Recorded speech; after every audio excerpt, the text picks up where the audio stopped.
Ever experienced the inconvenience of your phone shutting down right before a crucial call? Or witnessing the bus depart while you're helplessly standing by? Frustration is more than just an unwelcome guest. It's akin to that relative who overstays their welcome, depletes your snack supply, and then decides to make themselves at home permanently. We've all found ourselves entangled in this troublesome situation. However, instead of merely applying the "it's fine" band-aid, let's eradicate this annoyance once and for all. Today, we'll delve into 7 steadfast Stoic practices, not only to handle but to evict frustration from our lives. If you're new here, I have a small challenge for you at that subscribe button and ring the notification bell to elevate your mental resilience and become an anchor in the tumultuous sea of chaos. Now, fasten your seatbelts. Let's embark on this journey. Let's begin by delving into the concept of control, or more precisely, the illusion of it. The crux lies in recognizing that while you can't dictate the traffic causing tardiness or the weather disrupting your picnic plans, what remains within your purview is your response to your emotions and mindset. This isn't some enchanting fairy dust magically enhancing your life. It's a transformative shift in perspective.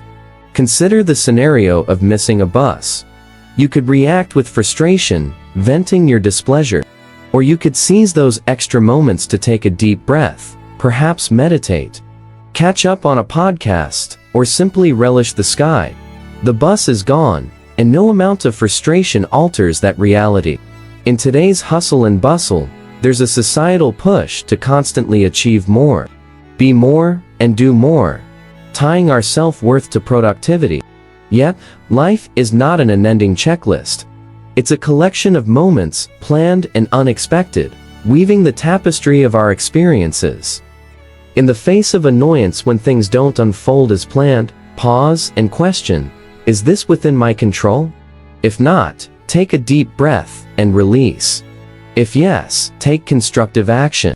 There's no sense in agonizing over a missed bus when you could be exploring alternative routes to your destination.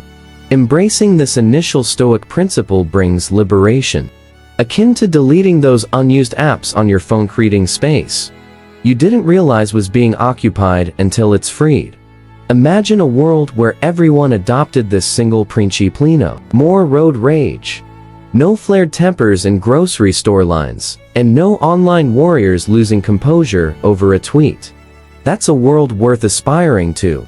Take the first stride, concentrate on your circle of control, and witness the transformative impact on your life. Take a step back and widen your perspective, a cinematic zoom out that reveals the grand view from above. Instead of insisting on everything unfolding as you desire, aspire for acceptance of how things genuinely transpire. In doing so, your life will find a smoother flow, as espoused by Epictetus. Picture those cinematic moments when the camera zooms out, offering a bird's-eye panorama of everything. It's easy to lose sight that our personal sphere isn't the entirety of the universe. Occasionally, a view from above is necessary to ground ourselves, to realize that the challenges we grapple with are mere specks in the vast scheme of existence. Feeling frustrated due to a Wi-Fi outage? Envision that scenario from outer space, where sprawling metropolises appear as dots on a globe insignificant in the cosmic expanse. This shift in perspective can cut through frustration effortlessly. I'm not dismissing the significance of your challenges. Rather, I'm highlighting how magnifying them in our minds empowers them needlessly. We turn minor issues into insurmountable obstacles and then wonder why the climb feels arduous. Adopting the view from above isn't an evasion of problems. You can't disregard a flat tire or an impending deadline. However, you can alter the lens through which you perceive them. Assess their relevance in the broader context of life, and suddenly, they become more manageable. Why does this approach work? Zooming out diminishes the scale of your problems, but amplifies your gratitude for what you have. If you're healthy, have a shelter, and people who care for you, aren't those aspects more valuable than a momentary hiccup in your plans? This Stoic practice isn't merely about mental acrobatics. It's about reconnecting with what genuinely holds significance. By focusing on the broader picture, the pixels that constitute it appear less distorted.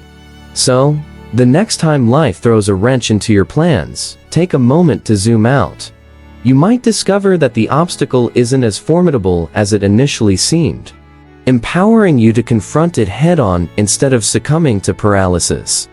Harness the power of now, for true happiness lies in savoring the present without being anxiously tethered to the uncertainties of the future. As Seneca wisely observed, our lives often feel like a perpetual rat racing to complete education, secure a job, find love, and tick off society's imaginary checkboxes that supposedly define our completeness. In this ceaseless sprint, it's easy to stumble over the present moment. Contrary to this hurried pace, the Stoics advocate for a momentary pause, urging us to focus on the now. In our modern digital era, the art of being present may seem more elusive than ever. Notifications bombard us, news feeds distract us, and the worries of tomorrow often overshadow the joys of today. Frustration, more often than not, arises from this tug between the past and the future, either impatience for things not progressing as swiftly as desired or irritation over past events. Centering yourself in the present is a reclaiming of your time. It's akin to plugging a leak in a sinking ship, preventing your energy from seeping into moments beyond your grasp, the unchangeable past, or the unpredictable future. Planning and learning from past mistakes are essential, but allowing them to consume your present moment is akin to borrowing trouble from a yet-to-happen future, or hoarding regrets from a bygone era. How can one be more present? Start by detaching from external noise, silencing non-urgent notifications, and carving out time to simply be. Practice mindfulness, engage deeply with your current activity, and don't just go through the motion, savor the experience. Being in the present serves as a remedy for frustration, narrowing your focus to what can be acted upon immediately. It simplifies, clarifies, and instills a sense of peace. By tapping into the power of now, you minimize the space and time for frustration to linger. While you can't control everything, you wield influence over your focus. When that spotlight is on the present moment, you'll discover that many frustrations simply dissolve into the ether. Let's delve into the realm of desire, Au's companion to frustration. When you yearn for a particular outcome and it fails to materialize, frustration ensues as straightforward as that. The Stoics proposed an antidote, the dichotomy of desire. In Stoicism, desires are categorized into two types: natural and vain. Natural desires encompass essentials like food, shelter, and well-being, while vain desires involve excessive wealth, fame, and other superfluous wants. The key lies in fulfilling natural desires to the extent that they contribute to your well-being, while exercising caution with vain desires. Human nature propels us to crave more money, more likes, more possessions.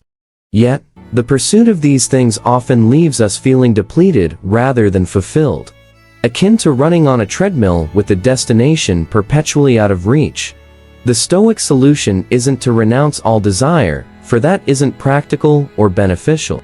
Instead, it advocates for managing desires, evaluating their true importance. Before succumbing to frustration over unmet desires, question the worthiness of the want itself. Recalibrating your desires naturally lowers frustration levels. Consider this: if you're not chasing after unrealistic or superficial goals, there's less room for disappointment, and, by extension, less room for frustration. Identifying which desires are worth pursuing involves asking whether fulfilling them will genuinely contribute to your well-being and personal growth. If a desire is more about social validation or short-term gratification, it might be worth reconsidering. Understanding the dichotomy of desire acts like a software update for your mind, streamlining objectives, enhancing focus, and boosting overall performance. The less cluttered your goal setting, the less room there is for frustration to linger. So, take a moment to audit your desires. Once decluttered, you'll find it much easier to navigate life with a sense of purpose, rather than being tossed about by the volatile winds of vain wants.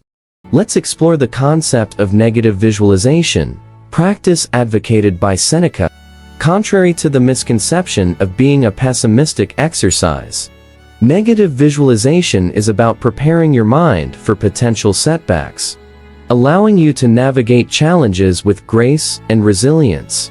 Picture a day where everything goes wrong: your coffee spills, the computer crashes, and you miss your train. Take a breath. None of this has occurred, but mentally, walking through these scenarios equips you with preparation.